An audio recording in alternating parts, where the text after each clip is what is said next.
Donc, premièrement, Judith, c'est ta première exposition solo. Peux-tu nous en parler? Bien, oui, déjà c'est ma première exposition solo. J'ai eu à faire beaucoup de collaborations. Que dire, je suis très enthousiaste, je suis ravie de tout ce commencement. Le vernissage a été pour moi un véritable succès, ou en tout cas le ressenti que j'avais, c'est ça. Et je suis contente de la continuité. Des visites que je continue à recevoir. Après, quoi dire d'autre? Non, je me sens bien ici. C'est une galerie qui a été mise à ma disposition, si je puis dire. En tout cas, j'ai pas eu de difficulté à m'installer. Donc, j'apprécie les efforts et l'accueil qui m'a été réservé. D'accord. Voilà. Pour ceux qui ne te connaîtraient pas, qui es-tu? D'où viens-tu? Et quel est ton univers artistique? Alors, beaucoup de questions, mais du coup, je suis moi. Je ne vais pas répéter que je me dis chaque fois, mais je suis artiste en design textile. Je suis originaire de la République centrafricaine et j'habite la Guadeloupe depuis 2011. Mon médium, c'est le textile. Après, je décline sous différentes formes, c'est-à-dire je propose aussi mon travail sous forme de livret, c'est-à-dire un recueil photographique, parce que je travaille en collaboration avec d'autres personnes. Je travaille également avec des performeurs qui mettent en scène certains de mes travaux, ou en tout cas qui l'incarnent. Et voilà, que dire d'autre? À part, j'invite les personnes à venir visiter ou à apprendre davantage et à voir par eux-mêmes. L'exposition à Artruche sera jusqu'au 31 mars. Donc vous êtes les bienvenus. La galerie elle est ouverte du lundi au vendredi et je suis là pour accueillir les personnes. D'accord. Et qu'est-ce qui diffère de tes précédentes expos? Par exemple, Hybride en octobre, est-ce qu'il y a des nouveautés? Est-ce que c'est toujours les mêmes œuvres? Oui, ce qui diffère, c'est que oui, il y a des nouveautés déjà, et la différence, c'est que là, je suis la seule à l'affiche. Voilà. Donc précédemment, j'étais avec Sohag et Sierra Botter, avec qui j'ai eu qu'on salue et que je remercie parce que c'est une collaboration, une amie avec qui j'ai eu beaucoup plaisir à travailler. Donc là, la différence, c'est qu'il n'y a que moi, donc il y a des œuvres nouvelles, il y a également masques nouveaux, enfin voilà, et donc je vous invite vraiment à venir voir. D'accord. Et comment justement tout a débuté pour toi, la création textile et les masques? Est-ce que tu es autodidacte ou est-ce que tu as appris, tu as fait une formation, tu as fait des écoles d'art? Je pensais que tu me connaissais déjà, mais enfin... Non, mais pour ceux qui ne connaîtraient pas, Judith Chakpa. Justement. Alors, je suis autodidacte dans ma démarche et oui, donc j'ai commencé par rencontre. Au départ, je m'interrogeais en fait à quel métier dans lequel je pourrais être épanouie. Pourquoi un métier? Parce qu'il faut payer ses factures en fait, donc j'avais cette conscience où en termes d'économie, voilà, il fallait avoir une vie, quoi, j'allais dire, voilà, un fonctionnement viable, c'est ce que j'allais dire. Et du coup, ça a commencé au départ avec ma structure et moi création qui a débuté par la confection de bijoux. Et au fur et à mesure, des rencontres se faisant, j'ai été en contact avec d'autres artistes qui m'ont sollicité pour faire des expositions. Et certains masques sont nés, mais je ne produis pas que des masques, je fais également des toiles, des œuvres voilà, picturales en tout cas, qui sont à accrocher au mur. Et voilà, mais les masques sont nés du coup à partir de 2018, voilà, qui sont nés. Mais d'où viennent tes inspirations?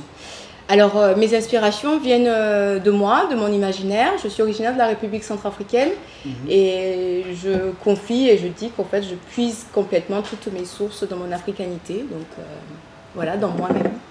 Donc, tu nous parles de la République centrafricaine, mais on sait que depuis 2011, tu vis en Guadeloupe. Est-ce que les deux cultures, bon, je dis deux cultures globales, parce que on sait que les pays d'Afrique, ils ont des dizaines de cultures dans un seul pays. Est-ce que c'est des sources d'inspiration pour toi et comment cela se concrétise artistiquement?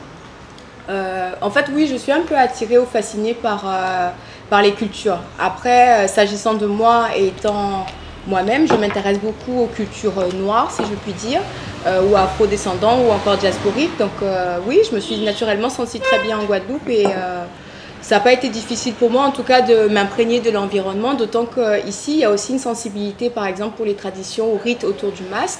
On pourrait trouver des groupes à peau, et il y a certains groupes particuliers, notamment, en fait, qui ont cette sensibilité autour des masques et autour des rituels et pratiques africaines.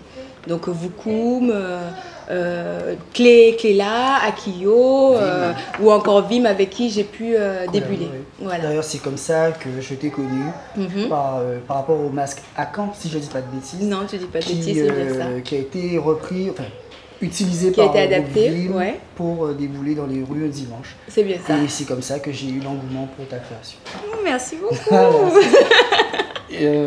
Mais comment considères-tu justement ton art, tes créations? C'est-à-dire, les considères? Comment tu les vois, les perçois et comment tu les définis surtout? Je les définis comme déjà une extension de moi-même, et après c'est aussi pour moi un outil. Sur un plan spirituel, il y a quelque chose que j'aimerais alimenter ou partager, c'est le lien, la connexion en tout cas entre l'homme et le divin. Donc le travail autour du masque en fait me permet aussi de rester dans ce cercle, de sacraliser certaines choses, et du coup voilà, la démarche est vraiment une communication avec le divin, faire apparaître cette part en nous, comment elle se manifeste. D'accord. Et nous te connaissons donc justement pour la création de ces masques 3 dimensions. Oui. Donc qui puisent justement qui puisent leur origine, si je peux dire, sur les cultures africaines, pas seulement centrafricaines. Mais peux-tu nous parler de ces différents masques, de Akan jusqu'à maintenant Avatar? Jusqu'à Avatar. Bon, déjà, oui, effectivement, ma source, elle est africaine, mais en fait, je pense que je visite toutes les cultures, ça dépend de ma sensibilité. Par exemple, si on doit évoquer Avatar, dans mes réminiscences ou les inspirations qui sont venues, ça a été Shiva, par exemple, dans le divin ou le dieu que j'ai pu voir ou visiter, et même dans la représentation. Par exemple, on pourrait voir dans la forme du masque une forme circulaire, et ça c'est ce que j'utilise aussi beaucoup, c'est une forme qui revient très souvent dans mes créations et dans mes réalisations. Pareil, comme je le dis, en fait, je rappelle, l'idée c'est de pouvoir vivifier encore ces mémoires qui sont ancestrales et qui souvent parfois tendent à se perdre parce qu'elles ne sont pas alimentées, parce qu'elles sont bafouées, parce que voilà, les sociétés aujourd'hui évoluent en un sens qui ne valorise plus ces cultures et ces rites. Donc ça me tient à cœur de pouvoir dire qui nous sommes en tant qu'humains, d'où nous venons également. Voilà, donc c'est un peu ça, mes petits credos, ou les liens que je fais avec les masques. Donc cette année, pour cette exposition, tu présentes Avatar. Je présente Avatar, oui, ma nouvelle création. Peux-tu nous en parler et pourquoi ces coloris, quelle était l'idée de départ, et surtout pourquoi les motifs, c'est des coris? On dirait des coris. C'est bien des coris. Alors, comme toujours, pour beaucoup de mes créations, en fait, c'est vraiment une image que je reçois à l'esprit. En fait, c'est, voilà, j'ai une inspiration, on pourra dire simplement. Et je savais que je voulais réaliser quelque chose de bleu. C'était ce qui m'a habité le plus, en fait, au départ. Donc, ma chromatique, elle était sur le bleu, le bleu, le bleu. Effectivement, je choisis aussi des couleurs pour certains codes ou références spirituelles.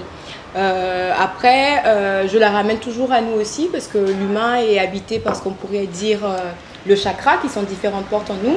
Et là, par exemple, dans le bleu, on pourrait voir aussi différents élémentaux. Par exemple, il y a l'élément mer ou encore l'élément ciel qui est bleu, donc qui nous environne, enfin qui est autour de nous, voilà. Mais également la gorge qui est le chakra, enfin le bleu. Du coup, en termes d'indication couleur, c'est aussi des couleurs que j'affectionne beaucoup, et notamment le vert, qui est un rapport également qui peut être de l'eau, mais aussi la forêt. Les coris, parce que c'est un objet, un outil qui est très utilisé dans les cultures africaines. Ça a eu servi de monnaie, mais également ça a des symboliques par rapport à la fertilité et à d'autres croyances que nous avons. Donc le cori est très très utilisé et présent dans beaucoup d'objets que nous avons. Et tu t'es inspirée de quelle culture pour ce masque, justement? Alors justement, je me suis inspirée juste en fait des éléments d'idées que j'ai eu en tête. Et là, comme je disais, dans mes recherches, j'en viens juste à Shiva, donc je pense à une part asiatique et ma base qui est du coup africaine. Donc voilà, c'est une création, une adaptation. J'ai pas été fouillée ailleurs, ni, enfin, juste rester dans ma tête et la coucher, comme je dis souvent. D'accord. Moi, ce masque, surtout la hauteur, on dirait un casque de samouraï japonais. Très bien, donc on est bien en Asie alors, dans la forme. La voûte, enfin, le truc comme ça, ouais, c'est vraiment des casques japonais. Ah, j'avais pas pensé à celle-là. Samouraï japonais, oui. J'avais pas pensé, parce qu'au-dessus, du coup, la représentation, là, c'est aussi un voyage en Égypte, parce que j'aime beaucoup ces influences, en tout cas l'Égypte antique. Et si tu voudrais, mon explication, en fait, c'est voilà, la représentation, par exemple, d'un croissant de lune, mais également sur certaines divinités, parce que là aussi est mon point de discussion. On pourrait retrouver chez Isis Hathor, qui porte, par exemple, voilà, à chaque fois ce croissant, mais également avec le disque solaire au milieu. Donc ça, ces codes, ces éléments, symboles et références ne sont pas anodines. On pourrait parler encore bien plus longtemps, mais j'invite les personnes à venir ou encore à se documenter elles-mêmes et ne pas hésiter à apprendre en fait les symboliques et pourquoi chaque élément en fait. D'accord. Voilà. Et ça t'a pris combien de temps pour fabriquer, créer, imaginer, penser jusqu'à la concrétisation finale? Jusqu'à la concrétisation. En fait, j'ai eu à peu près 1 mois à 1 an et demi de travail, c'est-à-dire... complet? Oui, complet. Je ne l'ai pas compté en temps, c'est-à-dire des fois je travaille 3 heures, ensuite 1 heure, des fois il y a des jours je ne travaille pas, donc ça dépend et des fois je fais des ajouts. Donc concrètement, je ne pourrais pas dire le nombre d'heures de travail que j'ai réalisé, mais entre ma pensée et la matérialisation, à peu près 1 mois et demi de confection et voilà. Et ce sont que des objets que tu as trouvés en Guadeloupe ou tu as été puisé ailleurs aussi? Non, je les ai tous achetés. Enfin, ma matière première, j'ai pu l'acquérir ici. D'accord. Voilà. Okay. Ben, c'est super. Hein? Mais oui. Et pour cette exposition, donc, qui porte ton nom, Judith Chakpa. C'est bien ça. Tu es entourée de qui? Quelles sont les personnes qui t'ont accompagnée, qui t'ont entourée, qui ont participé? Bah, de plein de personnes, de beaucoup de personnes. Premièrement, je vais déjà dire Ruud van Wanness, qui est également mon compagnon et photographe aussi, donc il m'accompagne dans la vie et dans ma profession. Il m'a aidé également pour l'installation, etc. Ensuite, dans mon cheminement, je rends grâce parce que j'ai beaucoup d'accompagnement. Je vais continuer donc du coup sur ma gauche parce que Thierry Allais est là. Thierry Allais est une personne qui m'a beaucoup accompagnée dans ma révélation, ou en tout cas dans mon existence en tant qu'artiste. J'ai eu la chance de bénéficier de ses conseils il y a déjà un temps parce que ça m'a permis aussi de participer à certaines Polar Fair. Donc voilà, donc Thierry m'a accompagnée, notamment la mise en place, la mise à disposition du lieu. Et j'ai eu rien à y faire parce que par exemple les murs étaient tout blancs, il n'y avait rien de sale par exemple, ça c'est quelque chose que j'ai beaucoup apprécié. J'ai été également accompagnée à la galerie, il y avait une assistante qui m'a accompagnée, qui m'a permis de faire mes cartels, pouvoir s'occuper des personnes. Voilà, je pourrais encore dire plein d'autres choses, également des conseils au niveau de mon travail, donc savoir si c'est pertinent ou pas, donc c'est une personne avec qui je peux discuter aisément et j'apprécie ses conseils. En continuant sur la table, du coup, Nathalie Hainaut est avec nous et j'apprécie aussi sa présence dans ma vie, tant personnelle qu'à mon travail. Et pareil, j'ai bénéficié de ses conseils. Elle a déjà eu à intervenir sur quelques-unes de mes réalisations et créations, notamment pour le livret à Caen. Nathalie Hainaut m'a accompagnée à la correction et à la rédaction d'une partie des textes. Donc voilà. Mais ces deux personnes vont s'exprimer dans un moment. Bienvenue. Soyez bonsoir. Et donc justement, Nathalie, Thierry, pouvez-vous nous parler de cette collaboration, de cet accompagnement sur cette exposition? Thierry, par exemple. Ouais, Judith en fait m'a été présentée quand on avait demandé à la ville des Abîmes, c'est les Abîmes, non? La ville des Abîmes d'accompagner un artiste ou deux, enfin en tout cas un artiste. Pour le salon Polar Fair et c'est Judith qui a été choisie. Donc j'ai été tout de suite à son atelier pour savoir ce que c'était cette personne-là, quoi. et ce qui m'avait intéressé, c'était le fait qu'elle proposait quelque chose de différent, c'est-à-dire qu'elle sortait du châssis habituel, de la peinture sur toile ou un dessin, et qu'elle s'attaquait à quelque chose qui à l'époque était encore à la limite entre la mode ou l'artisanat d'art, mais vraiment la mode dans un certain sens, la mode, les accessoires, et en même temps et l'art. Donc il y avait cette espèce de ligne sur laquelle elle était, Et je me suis dit, ben, c'est super, on va la pousser, on va essayer de voir si elle arrive à se propulser elle-même de l'autre côté, quoi. Et donc c'est dans ce sens-là qu'on a voulu, qu'on a pris le risque c'était un peu un risque de présenter son travail à Poulain de Fer. Oui. Et puis on a été bien inspiré de le faire parce que depuis elle a continué à pousser les limites. Mais bon, j'espère que c'est pas la fin, qu'il y aura encore plus de choses. Il y a beaucoup de questions qui peuvent se poser dans le cadre de son travail, la question du masque, la question de la représentation, par exemple, est-ce qu'elle peut continuer comme ça sans forcément créer des choses qui soient figuratives. Je vois qu'elle essaye un peu dans ses œuvres en 2 dimensions. Et puis plein d'autres choses, la question de mots qu'elle n'aime pas, mais du macramé. Ça me fait penser un peu à, comment il s'appelle, Sabas, Jimmy Sabas, qui fait des grands mandalas et qui, pareil, n'aime pas qu'on dise que ce sont des mandalas. Et moi, je pense que parfois, il faut avoir un petit peu le courage de s'abandonner à ce que nos propres œuvres nous disent, à travers le regard et les paroles des autres, et prendre à bras le corps ce qui nous semble être pas forcément bien ou valorisant. Et peut-être que c'est là en fait qu'il y a quelque chose d'exceptionnel. Je veux dire, les diamants ne se trouvent pas dans des boîtes, dans des écrins tout de suite, quoi. C'est ça, il faut le polir. Voilà, donc dans ce sens-là, je pense qu'il faut... Le diamant, c'était toi, hein, j'ai bien compris. J'ai bien compris. J'avais bien compris. On continue à le polir. Et donc voilà, donc pour elle, mais aussi pour l'environnement artistique, puisque ça apporte quelque chose de différent, et aussi dans sa personnalité une énergie aussi différente. Et donc je pense que le monde de l'art est rempli de choses différentes qui ensemble font un monde, quoi. Et je pense que voilà, sa place est... Mais qu'est-ce qui t'a subjugué dans son art? Subjugué. Oui, qu'est-ce qui t'a attiré? Je cherchais dans le dictionnaire ce que ça veut dire. Mais voilà, c'est ça, c'est le fait qu'elle soit sur une ligne. C'est ça qui m'intéresse en général. Je veux dire, quelqu'un qui fait juste des paysages, bon c'est bien, mais il fait des paysages. Quelqu'un qui fait de la peinture abstraite, il fait de la peinture abstraite. Mais la vie, je pense, est sur la ligne. Le reste, c'est une sorte de truc qu'on entend souvent, quoi. La vie est sur la ligne. Le reste du temps, ben, on attend.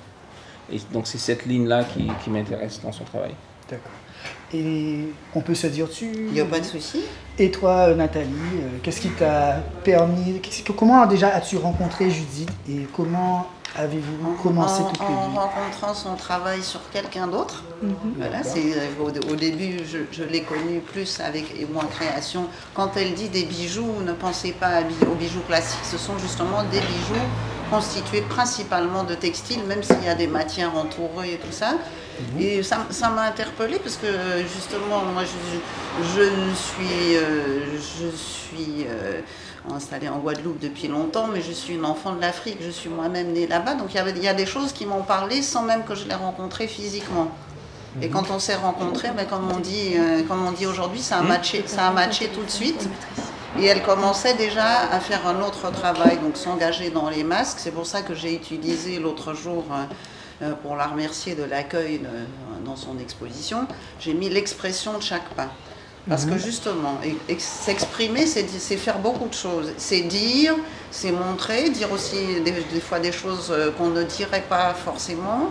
Ça parle des origines, ça parle du présent, ça parle du lien entre ses origines africaines et la situation en Guadeloupe. Il ne faut pas oublier non plus, elle a quand même fait des études de sciences politiques, donc elle a l'esprit un peu bien affûté. Et puis, quand je dis expression, on la retrouve partout. Parce que son discours est toujours le même, mais il évolue au fur et à mesure qu'elle crée de nouvelles pièces. Donc, dans certains travaux d'artistes qui sortent un petit peu des standards qu'a évoqué Thierry, Ben justement, c'est d'essayer de ne pas s'enfermer dans une pratique qui, une fois qu'on l'a vue, après ne peut plus proposer de nouveautés.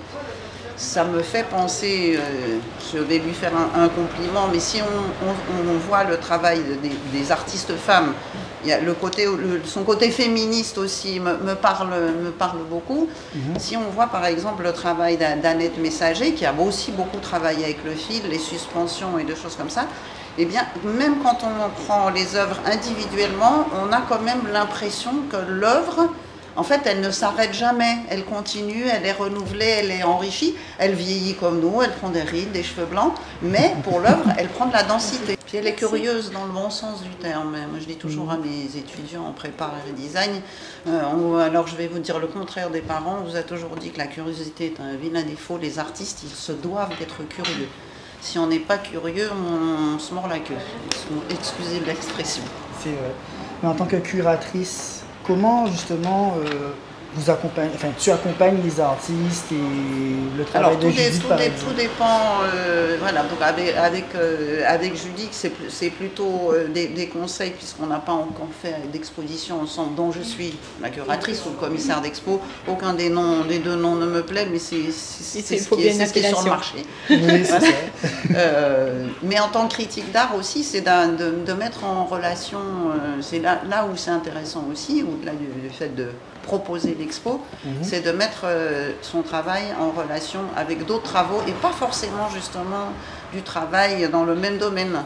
Justement, la combinaison qu'elle fait avec le travail de Raid avec la photographie, l'utilisation qu'on peut faire de ces masques dans les performances. Donc, en fait, du fait qu'elle fait quelque chose d'un petit peu hors du commun, de ce qui rentre dans le tiroir art contemporain aujourd'hui, mais du coup elle peut toucher à tous les médiums. C'est ça.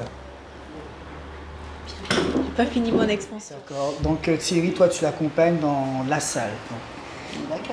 Non, nous on a cet espace d'exposition qui est un espace un peu alternatif, un espace presque hybride.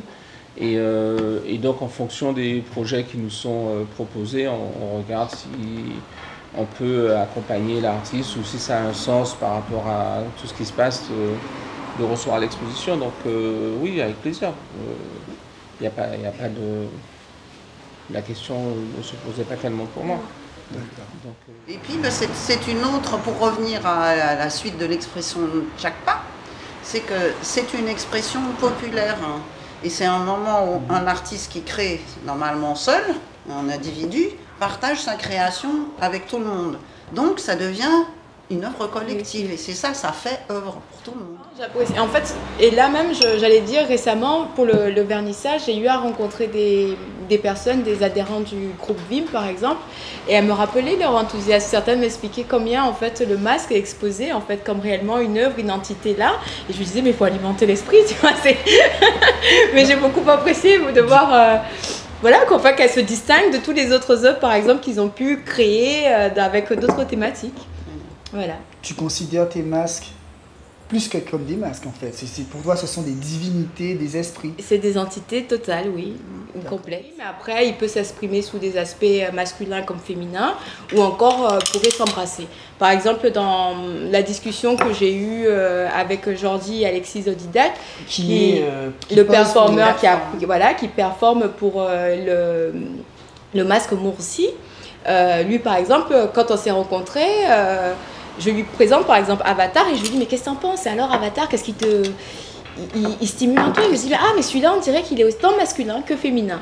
Et j'avoue, même moi je le ressens et je le vois parce que si on doit prendre le masque Akan, je l'ai vraiment créé avec une intention d'une divinité féminine. Donc son esprit était féminin, l'interprète ou la performeuse qu'il a habité d'ailleurs est une femme. Pour Moursi, j'y voyais un autre trait. Donc effectivement, j'ai rencontré aussi ce masculin du coup qui a pu interpréter ou incarner. Et du coup, troisième aventure, maintenant on verra bien qui c'est qui se présentera pour Avatar. Donc il y aura une suite alors. Mais il y aura toujours une suite. On vient de dire que Judith Tchakpa est en expansion. On n'a pas fini, l'expression ne fait que commencer, voyons. D'accord. Quand tu dis digital, pas tu veux dire toi. Je parle de ma oui, personne, bien sûr. Non, sur le plan spirituel, en plus, je me distingue mon corps de mon esprit ainsi que mon âme. Donc, Il y en a voilà. 3 alors. Nous sommes 3. 3 en 1. Ça fait Dieu.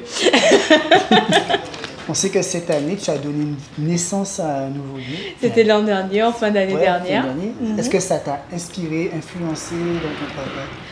Bah, je pense bien, oui, je pense bien, parce que déjà ça m'a stimulé énergétiquement parlant, parce que comme tu as pu l'évoquer tout à l'heure, j'ai fait une exposition fin d'année dernière.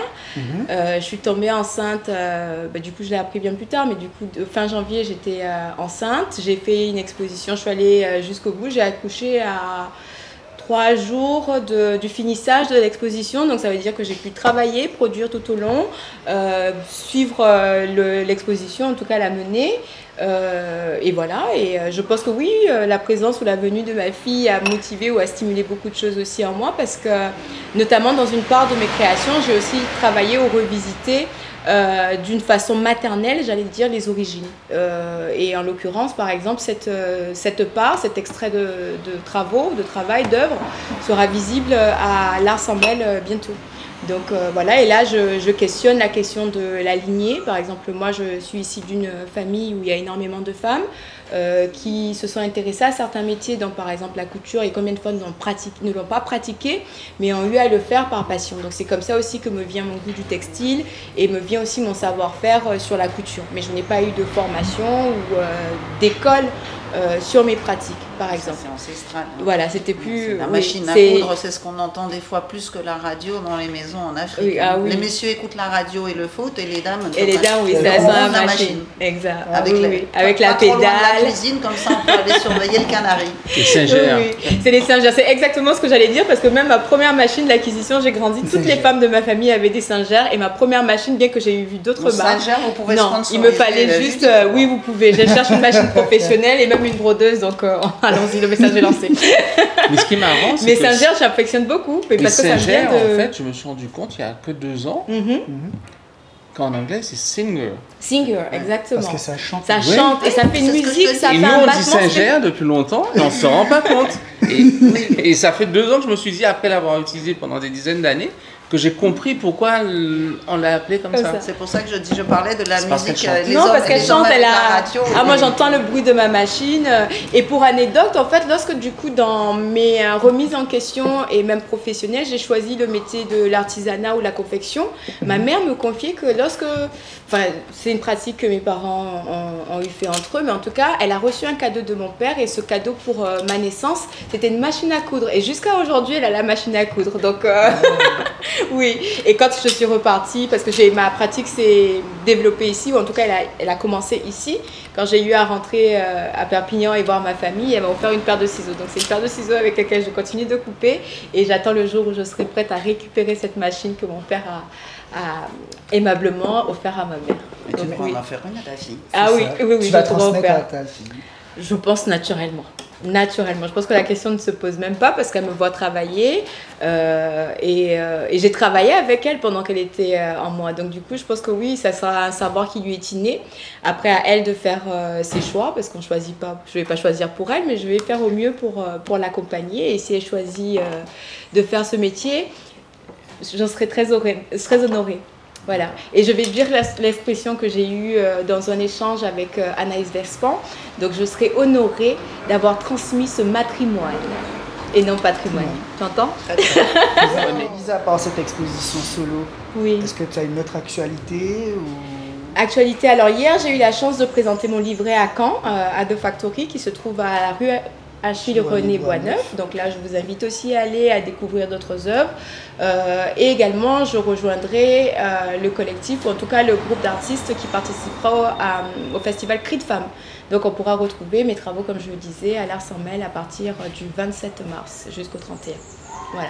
Et là, j'aborde la question justement de la matrilinéarité, des origines, de la femme, de l'accouchement. Et là, c'est une série qui m'est venue pendant ma grossesse. Ce seront des masques ou juste Ça des sera une photos? surprise. Donc, il faut aller voir. Il faut se déplacer à ce moment-là. C'est une surprise, ça ne sert à rien de dire, sinon il n'y a plus de secret. Mais en tout cas, Donc, oui. après le Voilà. matrimoine, nous irons dans la matrice. Voilà, dans la matrice, absolument. Parce qu'en plus, une des œuvres se nomme Matricielle. Ça serait chouette, ça. Ok, mais j'ai hâte de voir ça. Absolument. Donc, tu es bienvenue. Tu nous as parlé du salon vrai. à Poulard Faire. C'est Oui. là que vous êtes rencontrés? C'est là qu'on... Enfin oui, c'est par cette occasion qu'on a eu... Ils se sont retrouvés, On s'est retrouvés à être là. sur le même stand et en plus de faire une œuvre commune. Absolument, oui. On a eu deux œuvres, oui. Autant Et pour comment moi. On a eu un justement la couple qui est connexion né. a commencé? Quand tu as vu Judith la première fois, t'as-tu dit oui, je vais travailler avec elle ou c'était... Non, je pense qu'il y a eu la même, de part et d'autre, on a eu la même angoisse, c'est-à-dire qu'effectivement, on voulait présenter notre travail, on a eu cette opportunité par la ville des Abîmes d'être accompagné pour le stand. Et donc la surprise de chaque côté, de chaque côté du moins, c'est qu'on va partager le stand ensemble. Oui.